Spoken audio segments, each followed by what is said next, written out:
آج ہم روزوں کے ایام کے بارے میں دیکھیں گے کیونکہ روزوں کے ایام چل رہے ہیں۔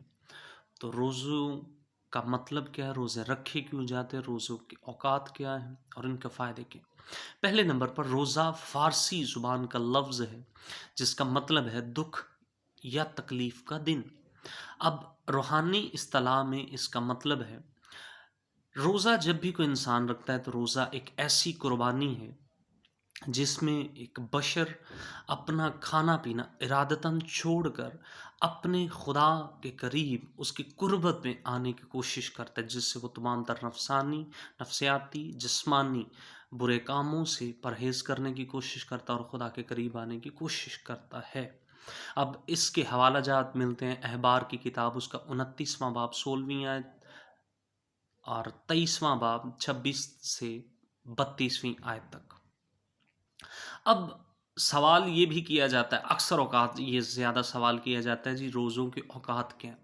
کب سے لے کے کب تک روزے رکھے جا سکتے ہیں؟ بائبل مقدس میں اس کی بے شمار مثالیں ملتی ہیں۔ پہلے نمبر پر جو خدا نے وقت مقرر کیا وہ احبار کی کتاب، اس کا 23واں باب 26ویں آیت سے 32ویں آیت مقدسہ تک جب ہم مطالعہ کرتے تو وہاں پر ہمیں معلوم ہوتا ہے شام سے لے کر اگلی شام تک، پھر اس کے بعد غالباً صبح سے لے کے شام تک کا ٹائم خدا مند ہی کہ کلام الہی میں مرقوم ہے۔ دوسرا سیموئیل اس کا پہلا باب اس کی 12ویں آیت مقدسہ، پھر مقدسہ آستر کے دور میں 3 دن اور 3 رات کا روزہ رکھا گیا۔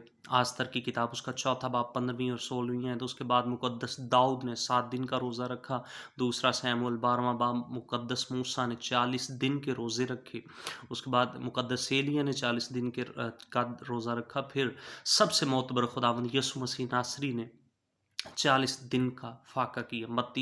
مقدس متی کی انجیل اس کا 4تھا باب اس کی 2 آیت۔ لیکن خاص بات میں یہاں پر کوٹ کرنا چاہتا ہوں، خدا روزہ کی مدت نہیں دیکھتا بلکہ روزہ رکھنے والے کی باطنی حالت پر نگاہ کرتا ہے، کیونکہ میرا اور آپ کا خدا زندہ خدا ہے جو دلوں اور گردوں کو جانچنے کی قدرت رکھتا ہے۔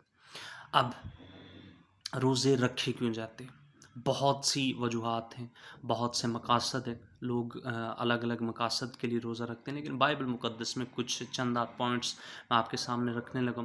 خدا کے احکام کو طلب کرنے کے لیے روزہ رکھا جاتا ہے۔ یسایا نبی کا صحیفہ 58واں باب اس کی پہلی 2 آیات، پھر دانیل نبی کا صحیفہ 9واں باب اور اس کی پہلی 3 آیات خدا کی قربت حاصل کرنے کے لیے، نزدیکی حاصل کرنے کے لیے روزہ رکھا جاتا ہے۔ یسایا 58 باب 2 آیت خدا کو اپنی طرف توجہ دلانے کے لیے روزہ رکھا جاتا ہے۔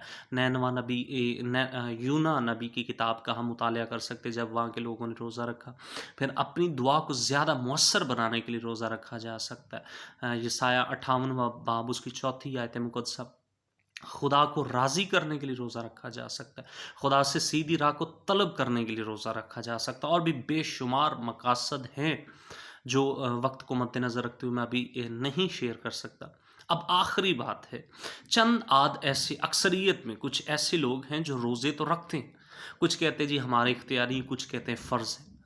اب میں بات یہ آپ کے سامنے کرنا چاہتا ہوں اور اس پر زور دے کر کرنا چاہتا ہوں، کچھ لوگ ایسے ہیں جو 40 کے 40 روزے بھی رکھ لیتے ہیں، بھوکے پیاسے رہتے ہیں، لیکن جو ہی روزے ختم ہوتے ہیں ان کی زندگی میں جو تبدیلی تھوڑی بہت نظر آ رہی ہوتی پھر ویسے کے ویسے ہو جاتے۔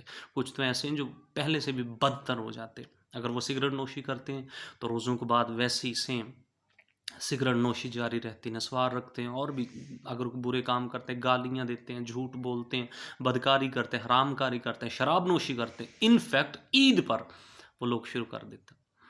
تو روزوں کا مطلب یہ ہے کہ انسان اندر اور باہر سے، جسمانی اور روحانی دونوں اطراف سے بدلے، کیونکہ ہمارے خدا کا کلام اثر رکھتا ہے جو زندگیوں کو، قوموں کو، قبیلوں کو، ہر ایک چیز کو بدلنے کی قدرت رکھتا ہے۔ تو میرے عزیزو، اگر آپ روزے رکھ رہے ہیں اور رکھتے ہیں تو اپنے آپ کو بدلنے کی بھی کوشش کیجیے۔ خداوند آپ کو برکت دے، آمین۔